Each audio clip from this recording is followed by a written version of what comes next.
Halo sahabat Spill Novel Donghua, kita akan membahas cerita Donghua berjudul 100.000 Tahun Pemurnian Qi. Sebelum kita lanjut, jangan lupa siapkan kopi dan cemilannya agar lebih nyaman mendengarkan alur cerita novel ini. Untuk membuat saya semakin semangat, jangan lupa subscribe, like, dan bagikan alur cerita video ini. Suara mendesing. Hanya dalam sekejap usaha, garis biru sedingin es dengan cepat terkondensasi dalam kehampaan. Orang ini memancarkan aura es dan salju yang tak tertandingi. Fluktuasi kekuatan atribut es yang kuat pada saat itu akan memancarkan tubuhnya, tampaknya itu seluruh tuan medan perang istana benar-benar membeku. Benar-benar atmosfer es dan salju yang kuat. Ini nafas sang ayah. Kulit Pangeran Ying sangat dingin, karena dia tahu betul bahwa ayahnya memiliki kekuatan seperti itu, tetapi dia tidak pernah melepaskan fluktuasi es dan salju yang begitu kejam. Tidak ada keraguan bahwa saudaranya Nieshang telah menyelesaikan perebutan Raja Dinasti Dewa Es dan Salju. Ibu, aku berhasil, dan akhirnya membalas dendam bertahun-tahunmu. Anakku, kamu akhirnya di sini. Pertama kali Pangeran Yu tiba, segel hitam pada gadis iblis itu diangkat, tidak diragukan lagi bahwa setiap orang dapat melihat betapa menakutkannya kekuatannya saat ini berdasarkan pada fluktuasi kekuatan yang terpancar dari saat dia menembak. Aneh, kenapa orang ini terlihat sama dengan raja, tapi menyebut iblis ini sebagai ibu? Xiao tuan-tuan sepertinya belum tahu apa yang sedang terjadi. Ini rumah perebutan. Pangeran Yu memaksa jiwanya masuk ke dalam tubuh raja, menempati tubuh ayahnya, sehingga dia dapat dengan sempurna mewarisi kekuatan batu giok dewa es dan salju di tubuh ayahnya. Ya Tuhan, orang ini tidak punya intinya. Untuk mendapatkan kekuatan yang lebih kuat, bahkan ayahnya pun bisa berkorban. Tidak, belum tentu. Menurut penilaianku, dia tidak sepenuhnya menghancurkan jiwa asli raja, tetapi untuk sementara menggunakan kekuatannya untuk melenyapkan lawan kita, tapi sayangnya, perhitungannya diperkirakan salah. Su yang akan memenuhi janjinya, ketika dia meraih pedang ilahi Asura lagi, seluruh orang itu seperti dewa Asura yang turun, memancarkan aura kengerian yang tak tertandingi. Ya Tuhan, apakah ini dewa legendaris Shura dan dewa es dan salju akan duel puncak? Pria lengkun itu tampak sedikit bersemangat dan tidak terlalu bermasalah, memandang kedua pria kuat itu dengan kegembiraan, dan mendekati posisi yang sama. Bintang hitam, kan? Aku ingin melihat apakah kamu memiliki kemampuan untuk mengubah nasibmu melawan langit. Pangeran Yu, yang memiliki sosok dan wajah seperti raja, menyimpan harga dirinya di matanya. Dengan tembakan tiba-tiba, kekuatan es tak berujung di belakang Pangeran Yu menekan tubuh Su Yang. Saat kekuatannya mengalir, suhu seluruh istana dan medan perang utama langsung turun ke titik beku, dan semua orang di tim Su Yang di belakang, termasuk pasukan Pangeran Ying, mundur, dan tidak ada yang berniat mengambil inisiatif untuk melangkah maju. Hanya Wu Shuang yang selalu berdiri diam di tempat, tidak terpengaruh oleh nafas di sekitarnya, jadi matanya tetap tertuju pada tubuh Su Yang, karena takut orang ini akan terluka oleh kekuatan es dan salju. Mungkin bahkan Wu Shuang sendiri tidak merasakannya, matanya yang khawatir sama persis seperti sebelum Xiaonan melindungi Pangeran Ying. Bedanya, lelaki itu adalah lelaki yang bisa berdiri di puncak dunia ini, bukan lelaki pengecut seperti Pangeran Sakura yang perlu bersembunyi di belakangnya. Gemuruh. Pedang Su Yang Xiuluo, aura yang sangat kejam menunjukkan dengan sembrono. Totem hitam Asura akhirnya bersinar di belakang punggungnya, pada saat ini, semua es dan salju di aula utama benar-benar jatuh dan mulai mencair tanpa sadar. Di sisi lain, Pangeran Yu juga mulai melepaskan kekuatan sebenarnya dari dewa es dan salju. Cahaya biru benar-benar menyelimuti tubuhnya, bahkan kekuatan Shura, sekuat Su Yang, tidak dapat mengubah es menjadi biru dalam waktu singkat. Periode waktu. Cahaya warna menghilang. Batu giok dewa es dan salju sebenarnya adalah setengah dari esensi kekuatan darah binatang raksasa dari kelompok es. Dengan kata lain, Pangeran Yu saat ini memiliki setengah dari kekuatan leluhur es saat itu. Meskipun kekuatan tubuh manusia Pangeran Yu tidak dapat dibandingkan dengan raksasa prasejarah dengan atribut es, kekuatan es dan salju dalam garis keturunan memang tidak buruk. Janji beku. Tiba-tiba, Pangeran Yu memberikan segel yang kuat dengan makna yang dalam. Laser biru es yang mempesona dengan cepat mendarat di kaki Suyang, dan mulai membekukan seluruh tubuh fisiknya dari bawah ke atas. Suyang tidak menolak, tetapi tersenyum acuh tak acuh pada saat berikutnya, kekuatan besar yang telah menyelesaikan segel es runtuh dalam sekejap, dan aura hitam ada di mana-mana, tetapi mulai menembus ke arah garis luar yang lain. Saya ingin Anda melihat apa kekuatan penyegelan yang sebenarnya. Shura dilarang. Dalam sekejap, totem Shura yang menakutkan tampak memadat di atas kepala Pangeran Yu, dan pedang Shura tampaknya menjadi bagian kunci dari segel Shura terkuat. Saat pedang itu jatuh di depan Pangeran Yu menemukan kekuatan giok Dewa Es dan Salju di tubuhnya sepertinya tertidur lelap, benar-benar keluar dari hubungan dengan jiwanya sendiri. Sialan, kekuatan macam apa yang kau berikan yang membuatku merasa seolah-olah aku telah jatuh ke jurang yang tak berujung. Suyang terkekeh, sama seperti saya tidak memahami kekuatan es Anda dengan baik, Anda tidak akan pernah memahami kekuatan saya. Kesenjangan antara Anda dan saya tidak akan pernah bisa diselesaikan, serahkan Pangeran Yu. Kamu bermimpi. Kekuatan giok Dewa Es dan Salju Pangeran Yu dibangkitkan kembali, dan totem raksasa leluhur es yang kuat turun di belakang. Dengan ledakan kekuatan ini, tubuh fisik Pangeran Yu telah mencapai batas kekuatan es dan salju, dan tampaknya dia dapat meledak dan mati kapan saja. Karena dia saat ini menggunakan daging dari Raja Dewa Es dan Salju, budidaya orang ini awalnya tidak terlalu kuat. Bisa dikatakan dia sepenuhnya bergantung pada kekuatan Dewa Es Giok. Sekarang darah Dewa Es dan Dewa Salju telah benar-benar terbangun dan telah membuatnya tubuh kelebihan beban. Berhentilah meronta, menyerah, atau tubuhmu akan runtuh.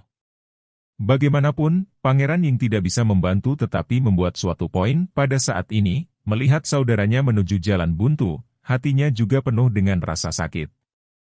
Secara naluriah memikirkan masa lalu antara masa kanak-kanak dan saudara laki-laki ini, hati Pangeran Ying yang penuh kebaikan, bagaimanapun juga, masih enggan melihat saudara ini mengubur masa depannya.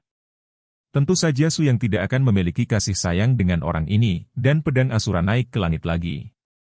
Potong Shura. Gemuruh. Kekuatan pedang pecah hingga kekuatan tertinggi. Kekuatan Shura meledak dalam sekejap, dan totem leluhur es di belakang Pangeran Yu benar-benar runtuh. Bagaimanapun, kekuatan Shura Divine Jade memiliki batasnya. Sayangnya, batas ini masih tidak dapat bersaing dengan kekuatan Su Yang.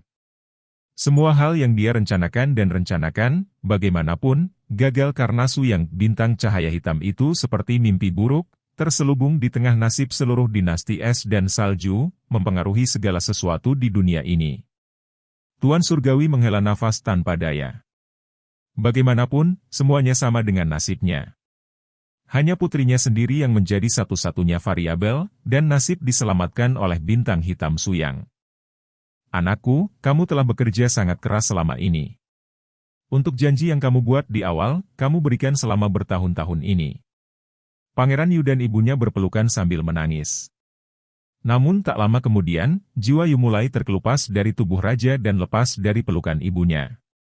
Sama seperti sumber jiwa ini akan jatuh ke dalam tubuh Yu, aura yang sangat tirani menyembur dari seluruh istana di bawah tanah. Ini, nafas klan Putri Duyung. Semua orang kaget. Pada saat yang sama, penguasa Putri Duyung turun dan mengambil sumber jiwa Pangeran Yu, yang akan kembali, dengan telapak tangan dari kekosongan. Sampah, kamu tidak memiliki nilai lagi.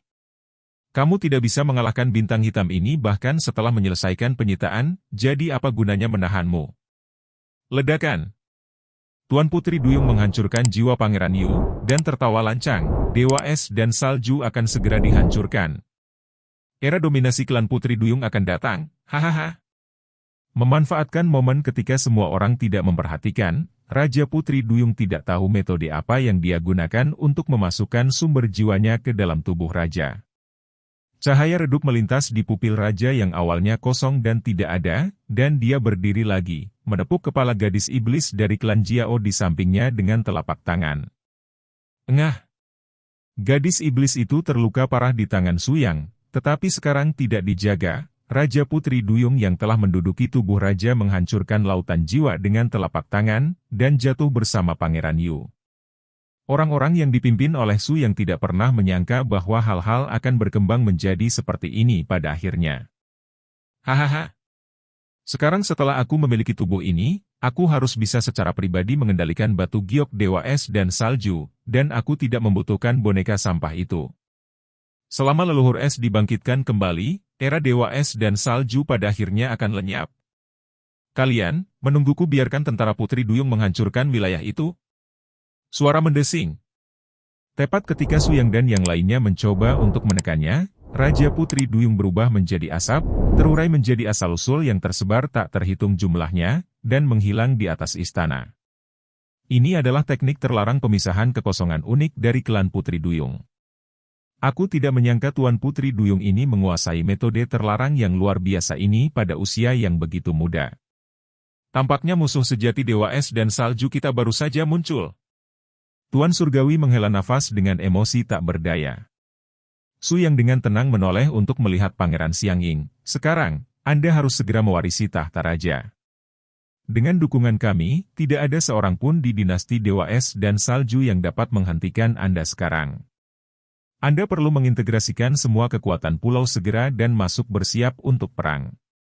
Adapun kekuatan di tubuh ayahmu, itu pasti akan digunakan oleh Tuan Putri Duyung untuk membangunkan leluhur es dan menghentikan ini. Itu akan diserahkan kepadaku. Wushuang memandang Suyang dengan serius. Aku bersamamu. Dalam 3 hari berikutnya, dengan bantuan tim Suyang, Pangeran Ying berhasil. Dewa Master menggunakan astrologi untuk mereplikasi seluruh proses yang terjadi di medan perang aula utama. Pemimpin semua pihak di dalam dan di luar para dewa terkejut. Aku secara alami mulai mendukung Pangeran Sakura, dan kekuatan internal dinasti Dewa Es dan Salju akhirnya benar-benar bersatu kembali.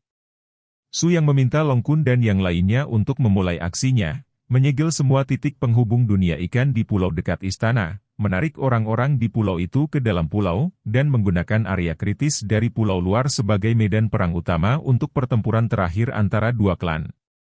Setelah bersiap-siap untuk semua ini, Suyang dan Wushuang tiba di persimpangan di zona kritis dan mengucapkan selamat tinggal kepada semua orang yang dipimpin oleh Ying Wang. Ini sangat berbahaya, bos, kamu dan Wushuang harus lebih berhati-hati. Ya, meskipun kalian berdua kuat, tetapi jika Anda gagal mencegah leluhur es pulih, dan bentrok dengan raksasa kuno di kedalaman laut yang tak berujung, Anda tidak akan mengambil keuntungan apapun. Suyang mengangguk. Jangan khawatir, aku berkata bahwa satu-satunya orang yang dapat menjagaku adalah diriku sendiri. Selain itu, dengan Wushuang di sekitar, klan Putri Duyung tidak dapat membuat gelombang besar. Mengucapkan selamat tinggal kepada semua orang, Suyang dan Wushuang memasuki air lagi. Pangeran Ying melihat ke arah di mana Suyang telah menghilang, dan kemurungan di matanya menghilang, digantikan oleh ketekunan dan kedewasaan untuk bertanggung jawab. Setelah kesengsaraan dan liku-liku ini, Pangeran Ying telah benar-benar tumbuh dewasa. Dia menyadari bahwa sebagai seorang raja, dia ditakdirkan untuk membawa nasib seluruh alam Dewa Es dan Salju di pundaknya. Ada hal-hal tertentu yang, bagaimanapun juga, tidak ada cara untuk melarikan diri. Ruang dalam markas klan Putri Duyung. Di depannya ada susunan khusus berbentuk yin yang tai chi, dengan mata yin di kiri dan mata yang di kanan. Sebuah giok ungu hitam bertatahkan di mata gelapnya, dan bagian kanannya masih kosong. Pada saat ini, penguasa Putri Duyung masih menempati tubuh Dewa Es dan Salju menuju Raja Tua, dengan senyum yang hampir berubah di wajahnya, memasukkan telapak tangan ke perutnya, menahan rasa sakit yang parah, dan mengeluarkan es. Dan giok Dewa Salju. Aku telah menunggu hari ini. Sudah lama sekali, kombinasi yin dan yang, perpaduan sempurna dari batu giok Dewa Es dan Salju dan giok roh darah yang mengandung garis keturunan terkuat dari klan Putri Duyung, akan memberi saya garis keturunan terkuat yang tak tertandingi. Pada saat itu, keseluruhannya tidak ada habisnya. Laut akan menyerah di bawah kakiku. Ambisi Raja Putri Duyung terungkap dengan sempurna, tetapi pada saat ini, suara lain tiba-tiba terdengar di ruang rahasia. Anakku, apakah kamu benar-benar telah memutuskan? Awal perang ini akan menggulingkan seluruh peradaban dinasti Dewa Es dan Salju.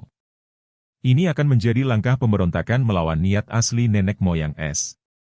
Kamu kemungkinan besar akan membayar harga yang menyakitkan untuk ini. Berhenti bicara. Ibu, aku tidak bisa mengurus yang lain.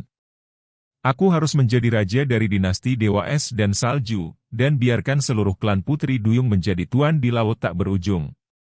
Dalam kegelapan, bayangan hitam itu menghela nafas tak berdaya, dan menyaksikan Tuan Putri Duyung, menempatkan separuh lainnya dari batu giok Dewa Es dan Salju ke dalam panci. Menyerah. Nak, kamu tidak punya kesempatan untuk berhasil. Aku bisa menaklukkanmu sekali, dan tentu saja akan ada yang kedua kalinya.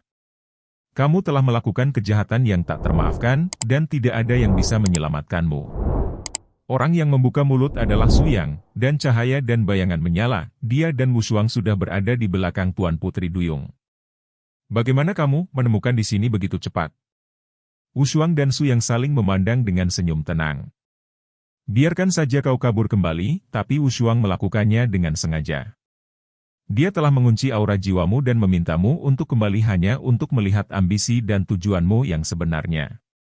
Tuan Putri Duyung sangat marah. Sialan bintang hitam, itu kamu lagi. Kenapa kamu selalu bermasalah denganku? Suyang mencibir, kaulah yang tidak bisa hidup dengan dunia ini. Karena saya di sini, saya tidak pernah bisa diabaikan.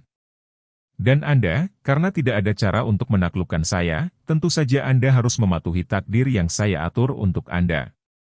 Begitulah dunia ini, Anda tidak bergantung pada kultivasi Anda sendiri lagi pula. Anda tidak dapat benar-benar mengendalikan kekuatan yang telah Anda peroleh. Kekuatan batu giok Dewa Es dan Salju sama sekali bukan milik Anda, jadi jangan buang waktumu. Nah, hari ini kita mati tanpa henti. Mata Master Putri Duyung berkedip merah, dan dia siap untuk memecahkan jaring dengan segala cara, karena dia tahu betul bahwa jika dia tidak bisa mengalahkan Suyang dan Wushuang, dia tidak akan pernah bisa membawa klan Putri Duyung ke cahaya. Itu tidak akan pernah tercapai. Engah! Gravitasi cakar tiba-tiba menembus, dan kekuatan kuat Tuan Putri Duyung dimasukkan ke tengah mata di depannya. Asal dua warna yang mengerikan dengan cepat mulai memadat, bergabung dengan darah yang hancur dari Putri Duyung, dan mulai membasuh tubuhnya dengan panik. Hahaha! Aku ingin kamu melihat apa sebenarnya kekuatan penguasa laut. Tuan Putri Duyung tertawa dengan ganas, karena proses kekuatan yang mengalir ke pembuluh darah tubuhnya telah membuatnya menyadari sepenuhnya betapa kuatnya kekuatan ini, dan itu hampir melampaui kategori yang dapat dipahami oleh para biksu manusia. Kombinasi sempurna dari kekuatan nenek moyang es dan kekuatan klan Putri Duyung menunjukkan peningkatan karakteristik yang belum pernah terjadi sebelumnya. Suyang dan Wushuang dengan jelas melihat bahwa garis besar tubuh orang ini berubah dengan cepat dalam waktu yang sangat singkat. Dari anggota badan hingga kulit, akhirnya ke matanya, dan bahkan jiwa di belakang tubuh ini, itu benar-benar berubah. Ketika tubuh utama Putri Duyung yang baru muncul, dia telah menjadi siluet khusus yang mirip dengan gurita raksasa, seluruh tubuhnya berwarna biru tua, tetapi pupilnya bersinar dengan warna es ungu, seluruh tubuh mengeluarkan nafas dingin yang mengerikan, seolah-olah bisa menyatukan jiwa manusia beku yang sama mengerikan dan mengerikan itu. Hati-hati. Jika perlu, jangan khawatirkan aku dan selamatkan dirimu. Untuk beberapa alasan, Suyang tiba-tiba mengucapkan kalimat seperti itu kepada Wushuang di sampingnya. Su adalah karena penguasa Putri Duyung yang bermutasi sudah memiliki energi yang sangat tirani dan telah mencapai tingkat penguasa laut tak berujung yang sebenarnya. Bahkan dalam kondisi Suyang saat ini, ia tidak percaya diri untuk mengalahkannya. Bagaimanapun, Suyang di dunia fantasi hanya dapat mengontrol kekuatan Shura di ruang jiwa, semua fondasi dan kekuatan darah yang ditanamkan di dunia nyata tidak dapat digunakan, termasuk langit liar dan artefak abadi. Serangkaian metode yang dapat menunjukkan kekuatan Suyang dengan lebih baik telah dilarang, membuat Suyang benar-benar tidak yakin bahwa dia dapat menggunakan kekuatannya sendiri untuk melenyapkan mutan lengkap di depan dua garis keturunan leluhur es raksasa dan leluhur Putri Duyung. Ayang, ingat, kapanpun itu datang, apapun yang kamu hadapi, ada aku di sampingmu. Suara jiwa Wushuang masuk ke pikiran Suyang dengan sangat kuat, dan bahkan lebih tenang mendatanginya saat ini, dan berdiri bahu-membahu dengannya. Menurut perintah, Tuan Putri. Suyang menanggapi dengan ejekan ini, tetapi juga tanpa disadari meningkatkan kecocokan jiwa keduanya ke tingkat yang luar biasa. Hanya Suyang dan Kaisar Wanita. Hanya mencapai alam spiritual. Bawa sampai mati. Mutan besar itu akhirnya memimpin, dan fluktuasi kekuatan sumber hitam yang menakutkan bergegas ke Su Yang dan Wushuang seperti lautan luas. Dalam sekejap, aura segel unik kekuatan domain yang kuat masuk. Benar-benar rasa penindasan yang luar biasa. Ini adalah kekuatan alam yang sebanding dengan dewa, dan garis keturunan setelah fusi benar-benar kuat. Su Yang dan Wushuang naik ke udara pada saat yang sama, bahkan di alam rahasia bawah air ini, itu tidak mempengaruhi pemahaman ruang mereka sedikit pun. Kecepatan tubuh telah meningkat hingga batasnya. Su Yang dan Wushuang sangat jelas bahwa kekuatan tubuh mutan Tuan Putri Duyung luar biasa. Kecuali kekuatan fisik yang tidak dapat dibandingkan dengan raksasa kuno nenek moyang es asli, semua kemampuan lainnya dan atributnya telah mencapai titik warisan sempurna dari kemampuan monster itu. Tanpa lebih banyak jeda atau keraguan, pemahaman super diam-diam Su Yang dan Wushuang memungkinkan keduanya untuk bersama-sama memilih satu set strategi pembatasan yang paling efektif, yaitu, sisi kiri dan kanan bekerja sama untuk mengepung. Pedang Shura, bangun! Su Yang memegangnya di telapak tangannya, dan cahaya kuat Shura dengan cepat menyelimuti setiap sudut tubuhnya. Di saat yang sama, Wushuang di sampingnya juga mencubit taktiknya dengan kedua tangannya, dan menembakkan barisan malaikat yang bersinar dengan cahaya keemasan. Kedua kekuatan itu begitu kuat sehingga medan perang seluruh markas Putri Duyung bergetar. Gelombang air di sekitarnya juga terus-menerus jatuh ke dalam keadaan gelisah yang mirip dengan penguapan. Jika seseorang dapat mengamati dari perspektif yang lebih tinggi saat ini, tidak sulit untuk menemukan bahwa setelah kekuatan yang dilepaskan oleh Su Yang dan Wushuang terkonsentrasi, itu akan menjadi bencana yang menghancurkan bagi seluruh klan Putri Duyung. Dan semua ini tidak ada artinya bagi Tuan Putri Duyung yang mulai berada di ambang kegilaan. Pikirannya selalu tertuju pada ramalan para dewa dan dewa tentang bintang cahaya hitam. Dia sangat ingin menghancurkan keberadaan Su Yang, biarkan seluruh keluarga Putri Duyung menggantikan Dewa Es dan Salju dan dapatkan kehidupan baru yang nyata. Wan Chuan kembali ke laut. Tuan Putri Duyung mengeluarkan raungan histeris, penghalang yang mengisolasi gelombang laut tak berujung di sekitarnya di ruang benar-benar hancur, dan tekanan air yang tak berujung mengalir ke Su Yang dan Wushuang. Awalnya, domain Putri Duyung memiliki pola susunan penjaga yang lengkap, yang dapat mengisolasi sebagian dari ruang bawah air dari laut tak berujung yang sebenarnya, sehingga orang-orang dari keluarga Putri Duyung dapat terlindungi sepenuhnya dari serangan kehidupan laut. Tapi sekarang, Tuan Putri Duyung jelas akan membuat langkah putus asa. Tuan telah memecahkan lingkaran sihir, dan bermaksud untuk menggunakan laut tak berujung, langit, waktu dan tempat, untuk bertarung sampai mati dengan bintang hitam. Tentara Putri Duyung mematuhi perintah, melaksanakan rencana pratransfer, dan seluruh daratan. Iya. Seperti yang diketahui semua orang pada saat yang sama, jutaan orang dari klan ikan menerobos kripta yang tak terhitung jumlahnya di sekitar pulau dan mendarat di tanah pulau secara pasang surut, membebaskan diri dari perbudakan wilayah Putri Duyung bawah air. Melakukan pertempuran yang menentukan dengan seluruh dinasti Dewa Es dan Salju. Sejak Pangeran Sakura telah membuat pengaturan sebelumnya untuk mentransfer dan menyusutkan orang-orang dari seluruh dinasti Dewa Es, sekarang kota Dewa Es telah menjadi garis pemisah medan perang antara dinasti Dewa Es dan klan Putri Duyung. Dipisahkan oleh kota, kedua ras tidak dapat mentolerir api dan air, dan pertempuran daya tarik akan segera dimulai. Keroncongan. Pada saat yang sama, di kedalaman air, wilayah suku Duyung, yang sudah mulai ditelan oleh laut yang tak berujung, ditelan oleh ombak yang tak berujung. Su Yang dan Wushuang juga berada di bawah perlindungan penghalang kekuatan ilahi mereka sendiri, hampir tidak mendukung pertempuran bawah air intensitas tinggi ini. Karena Tuan Putri Duyung adalah tubuh mutan dan memiliki garis keturunan leluhur es, pertempuran air menjadi keuntungannya. Terlahir untuk mengendalikan kekuatan lautan, dia dapat menggunakan tekanan air dan udara di sekitarnya untuk meningkatkan kekuatannya, dan pada saat yang sama tanpa henti membatasi mobilitas Su Yang dan Wushuang, yang selanjutnya menekan intensitas pertempuran sebenarnya dari 2. Tidak bisa berlarut-larut lagi, pertarungan cepat.